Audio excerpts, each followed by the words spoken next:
क्या फिलॉसफी में आपका स्वागत है। आज हम एक ऐसे विचार की गहन पड़ताल करने वाले हैं जिसने इंसान की दुनिया को देखने की नजर को हमेशा के लिए बदल दिया। हम बात कर रहे हैं चार्ल्स डार्विन और उनके विकासवाद के सिद्धांत की। हाँ, हमारे पास जो स्रोत हैं वो डार्विन की जिंदगी, उनकी जो मशहूर किताब है on the origin of species, और उसके बाद विज्ञान पर जो असर पड़ा उसका विश्लेषण करते हैं। बिल्कुल। और देखिए, ये सिर्फ विज्ञान की बात नहीं है। डार्विन का जो विचार है ना, उसे आप न्यूटन के गुरुत्वाकर्षण या आइंस्टीन के सापेक्षता सिद्धांत के बराबर रख सकती हैं। उतना ही बड़ा। हाँ, ये एक वैचारिक भूकंप था एक तरह से। आज जीव विज्ञान, भूविज्ञान, प्राणी शास्त्र, मतलब जितने भी प्राकृतिक विज्ञान है, उन सब का आधार यही है। उन सब का आधार डार्विन का यही सिद्धांत है। तो आज हमारा मिशन सिर्फ ये समझना नहीं है कि विकासवाद क्या है, बल्कि उस विचार के पीछे के विचार को समझना है। बिल्कुल। हम डार्विन की कहानी, उनके जो अवलोकन थे और इस क्रांतिकारी विचार के उन गहरे दार्शनिक पहलुओं को खंगालेंगे जो आज भी हमें सोचने पर मजबूर करते हैं। चलिए इस सफर की शुरुआत करते। तो कहानी शुरू होती है 19वीं सदी की शुरुआत से। उस जमाने में, हाँ, उस समय दुनिया की रचना को समझने के लिए चर्च और पवित्र ग्रंथ ही मुख्य स्रोत थे। सही बात है। आम धारणा थी कि ईश्वर ने लगभग 6000 साल पहले सिर्फ 6 दिनों में सभी प्रजातियों को एक ही बार में बनाया था, और वो भी बिल्कुल परफेक्ट। हाँ, परफेक्ट और बिना किसी बदलाव की गुंजाइश के। इसी माहौल में डार्विन का जन्म हुआ। उनके पिता डॉक्टर थे, दादाजी जीव विज्ञानी थे, तो विज्ञान का माहौल तो था घर में। हाँ, था तो। लेकिन डार्विन बचपन में, मतलब पढ़ाई में कुछ खास अच्छे नहीं थे। अच्छा। हाँ, उनका शौक था कीड़े मकोड़े इकट्ठा करना, खासकर झिंगुरों का। उनके पास एक बहुत बड़ा संग्रह था। तो जो चीज समाज को एक बच्चे की अजीब आदत लगती है, बिल्कुल वही असल में एक महान वैज्ञानिक के अवलोकन कौशल की, ऑब्जर्वेशन स्किल की नींव रख रही थी। यह बात मुझे सबसे ज्यादा हैरान करती है। कौन सी? कि जो व्यक्ति चर्च की सबसे बड़ी धारणा को चुनौती देने वाला था, वो असल में कैम्ब्रिज विश्वविद्यालय में धर्मशास्त्र यानी थियोलॉजी की पढ़ाई कर रहा था। हाँ। वो तो एक पादरी बनना चाहता था। इस विरोधाभास को हम कैसे समझें? देखिए, ये उनके जीवन का सबसे बड़ा द्वंद्व था। वो ईश्वर में गहरी आस्था रखते थे, लेकिन उनके अंदर एक वैज्ञानिक की जिज्ञासा भी थी जो हर चीज पर सवाल उठाती थी। और ये द्वंद्व उनकी पूरी जिंदगी उनके साथ रहा, खासकर उनकी पत्नी एमा के साथ उनके रिश्ते में, जो बहुत धार्मिक थीं। अच्छा। डार्विन को हमेशा ये डर सताता रहता था कि उनके ये जो विचार हैं, ये उनकी पत्नी को कितनी पीड़ा पहुंचाएंगे। और फिर 22 साल की उम्र में उनकी जिंदगी में एक मोड़ आया। HMS beagle. हाँ, उन्हें एक शाही जहाज HMS बीगल पर प्रकृतिवादी के तौर पर दुनिया की यात्रा करने का मौका मिला, और ये सफर 5 साल तक चला। और यही 5 साल निर्णायक थे। इस यात्रा के दौरान उन्होंने सिर्फ जीव जंतु ही नहीं देखे, बल्कि उन्होंने भूविज्ञानी चार्ल्स लायल का काम भी पढ़ा। लायल का? हाँ, लायल ने गहराई समय यानी डीप टाइम का विचार दिया था। उन्होंने ये साबित किया कि पृथ्वी 6000 साल नहीं बल्कि लाखों करोड़ों साल पुरानी है। तो ये समझना कि पृथ्वी इतनी पुरानी है, ये सिर्फ एक तथ्य नहीं था। नहीं, ये वो कैनवस था जिसके बिना विकासवाद की तस्वीर बन ही नहीं सकती थी। सही कहा। धीमी गति से होने वाले बदलावों के लिए इस विशाल समय की जरूरत थी। बिल्कुल।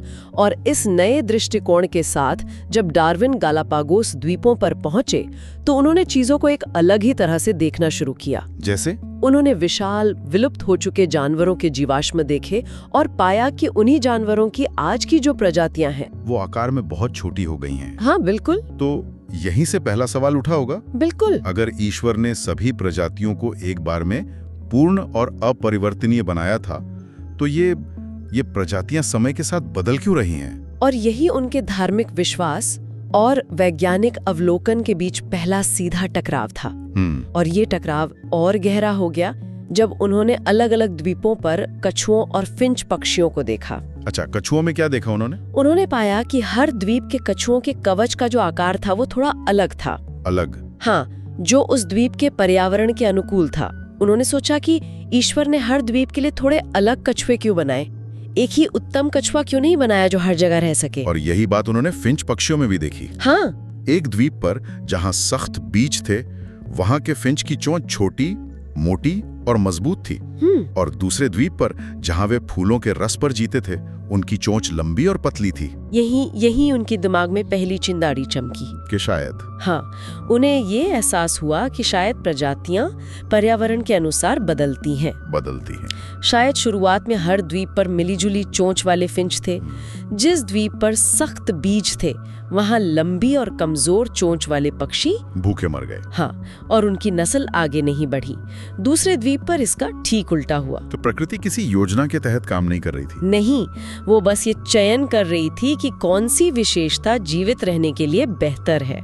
और यही विचार प्राकृतिक चयन या नेचुरल सिलेक्शन की नींव बना। बिल्कुल। दिलचस्प बात यह है कि डार्विन से पहले भी लामार्क जैसे वैज्ञानिकों ने महसूस किया था कि प्रजातियां बदलती हैं। हाँ, लामार्क का सिद्धांत। लामार्क का तर्क सुनने में तो सही लगता है कि जिराफ में ऊंची पत्तियां खाने के लिए मेहनत की, गर्दन खींची और उनकी अगली पीढ़ी लंबी गर्दन वाली पैदा हुई। हाँ, ये सुनने में बहुत सीधा और तार्किक लगता है। तो डार्विन ने ये कैसे साबित किया कि ये सोच ही मतलब गलत थी?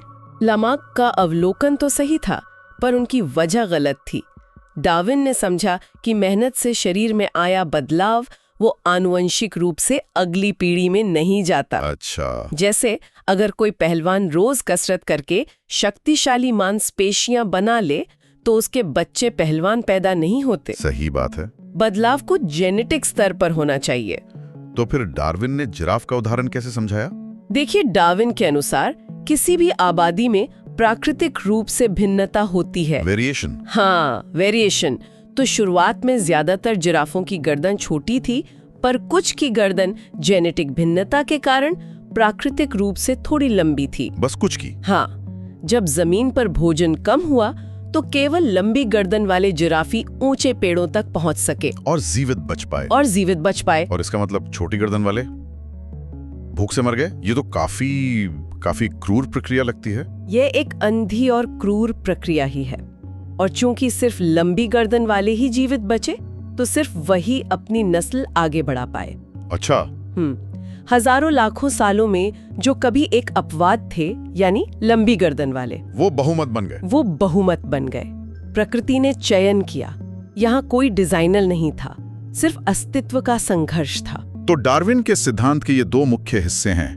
पहला कि सभी जीवित प्राणी पुरानी और सरल प्रजातियों से विकसित हुए हैं। हाँ। और दूसरा, ये विकास प्राकृतिक चयन की प्रक्रिया का परिणाम है। और इसी दूसरे विचार ने दुनिया को हिलाकर रख दिया। बिल्कुल।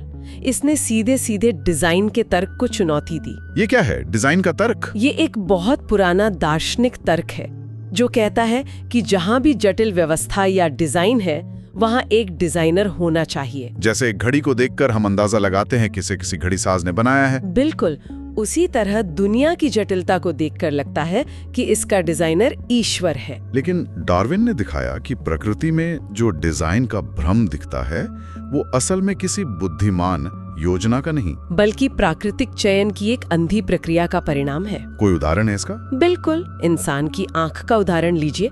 ये इतनी जटिल है कि लगता है इसे किसी ने बड़े ध्यान से डिजाइन किया होगा। हाँ बिल्कुल। लेकिन विकासवाद बताता है कि यह लाखों सालों में छोटे छोटे संयोगवश हुए बदलावों का नतीजा है। जो जीव थोड़ा बेहतर देख पाते थे वे बच गए और अपनी नस्ल आगे बढ़ा पाए। तो जो डिजाइन जैसा दिखता है वो असल में लाखों असफलताओं और मौतों का नतीजा है। हाँ, इसमें कोई पहले से सोची समझी योजना नहीं थी। इंसानों में 9 महीने के गर्भावस्था का उदाहरण भी इसी बात को और साफ करता है। हाँ, ये एक बेहतरीन उदाहरण है। ऐसा नहीं है कि किसी ने तय किया कि 9 महीने का समय एकदम सही है। तो फिर कैसे हुआ ये कि इतिहास में जेनेटिक बदलावों के कारण इंसानी खोपड़ी का आकार बड़ा होने लगा। हाँ। तो जो महिलाएं 9 महीने से ज्यादा समय बाद बच्चे को जन्म देती थीं, वे प्रसव के दौरान मर जाती थीं क्योंकि बच्चे का सिर बहुत बड़ा हो जाता था। और जो बहुत जल्दी जन्म देती थी, उनके बच्चे इतने अविकसित होते थे कि वे जीवित नहीं रहते थे। तो प्राकृतिक चयन ने उन महिलाओं और उनके जीन्स को चुना जो ठीक 9 महीने में जन्म देती थी। बिल्कुल, कोई डिजाइन नहीं, सिर्फ सर्वाइवल। जाहिर है ये विचार चर्च के लिए बेहद खतरनाक था। बहुत ज्यादा। आदम और हव्वा या नूह की नाव की कहानियां वो तो इसी पर आधारित थीं कि प्रजातियां अपरिवर्तनीय हैं। हाँ। एक मजेदार किस्सा है कि जब डार्विन को कोई जीवाश्म मिलता और वे कहते कि ये जानवर विलुप्त हो गया है, तो कुछ धार्मिक लोग जवाब देते थे क्या? कि ये वो जानवर होगा जो नूह की नाव पर चढ़ने से मना कर दिया होगा। मजाक अपनी जगह है, लेकिन ये उस समय के गहरे वैचारिक संघर्ष को दिखाता है। सही बात है, लेकिन डार्विन के काम का एक बहुत ही सकारात्मक सामाजिक प्रभाव भी पड़ा। वो क्या था? उन्होंने वैज्ञानिक रूप से ये स्थापित किया कि सभी इंसान, चाहे काले हों या गोरे, एक ही नस्ल के हैं। अच्छा। त्वचा का रंग सिर्फ भौगोलिक स्थिति के अनुसार एक अनुकूलन है, एक एडेप्टेशन है। ये नस्लीय श्रेष्ठता के विचार पर एक बहुत गहरा वैज्ञानिक प्रहार था। और ये सोचना भी कितना अविश्वसनीय है कि 6.6 करोड़ साल पहले तक पृथ्वी पर डायनासोरों का राज था। हाँ। एक उल्कापिंड के टकराने से वे विलुप्त हो गए। अगर वो घटना ना हुई होती तो शायद हम इंसान कभी विकसित ही न हो पाते। हाँ, ये सच है, और ये प्रकृति में संयोग की भूमिका को दिखाता है। हाँ। हमारे पूर्वज तो उस समय चूहों जैसे छोटे जीव थे जो डायनासोरों से छिपकर रहते थे। जब मैंने पहली बार ये समझा कि आज के पक्षी असल में उन्हीं डायनासोर के वंशज हैं, तो मेरे लिए पार्क में कबूतरों को देखने का नजरिया ही बदल गया। सही में। और हम सब इंसान और धरती के सभी जानवर मूल रूप से मछलियों के वंशज हैं। डार्विन के समय में जेनेटिक्स की खोज नहीं हुई थी, लेकिन आज डीएनए के विज्ञान के साथ हाँ, आज तो तस्वीर और भी साफ है। विकासवाद अब केवल एक सिद्धांत नहीं, बल्कि एक निर्विवाद वैज्ञानिक तथ्य बन चुका है। सही कहा। आज हम डीएनए की मदद से देख सकते हैं कि इंसानों और चिंपैंजी का डीएनए 98% से ज्यादा मिलता है। 98%। हाँ, ये सिर्फ एक समानता नहीं है, ये एक पारिवारिक इतिहास है जो हमारे जेनेटिक कोड में लिखा है।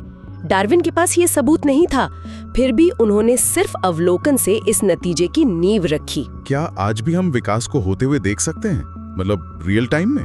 बिल्कुल। इसका सबसे बड़ा उदाहरण है बैक्टीरिया में एंटीबायोटिक दवाओं के खिलाफ प्रतिरोधक क्षमता का विकास। अच्छा, वो कैसे? जब हम एंटीबायोटिक लेते हैं तो ज्यादातर बैक्टीरिया मर जाते हैं, लेकिन कुछ जिनमें संयोग से कोई जेनेटिक भिन्नता होती है वे बच जाते हैं। फिर वे अपनी नस्ल बढ़ाते हैं और कुछ ही समय में एक ऐसी पूरी आबादी तैयार हो जाती है जिस पर उस दवा का कोई असर नहीं होता। ये तो प्राकृतिक चयन है जो हमारी आंखों के सामने हो रहा है। बिल्कुल। तो आज विवाद इस पर नहीं है कि विकास होता है या नहीं। आज असली बहस इस पर है कि प्राकृतिक चयन की प्रक्रिया काम कैसे करती है। मतलब? वैज्ञानिक कहते हैं कि यह प्रक्रिया पूरी तरह से संयोग यानी चांस या रैंडमनेस पर आधारित है।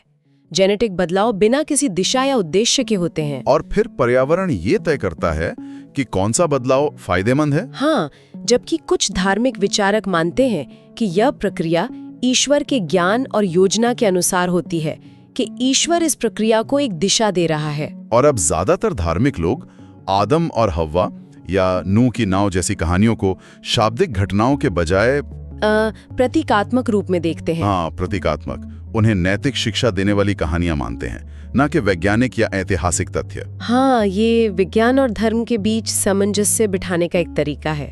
तो डार्विन के विचारों ने हमें न केवल ये बताया कि हम कहां से आए हैं, बल्कि समय, परिवर्तन और अस्तित्व के बारे में हमारी पूरी समझ को ही बदल दिया। बिल्कुल। उन्होंने दिखाया कि प्रकृति में कोई अंतिम लक्ष्य या डिजाइन नहीं है, बल्कि ये अनुकूलन और अस्तित्व का एक निरंतर चलने वाला सफर है। और उनकी सबसे बड़ी विरासत ये है कि उन्होंने हमें ब्रह्मांड में हमारे स्थान को विनम्रता से देखना सिखाया। विनम्रता से? हाँ, हम सृष्टि का केंद्र नहीं है, हम जीवन के एक विशाल और 3.5 अरब साल पुराने वृक्ष की एक छोटी सी नई शाखा है। एक अंतिम विचार जिसके साथ इस चर्चा को समाप्त करते हैं।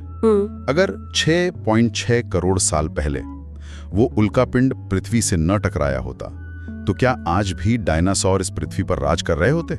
और हम इंसान कहाँ होते? हाँ, प्रकृति में संयोग और आवश्यकता की भूमिका के बारे में ये सवाल क्या कहता है, इस पर सोचिएगा। इस गहरी पड़ताल में शामिल होने के लिए धन्यवाद।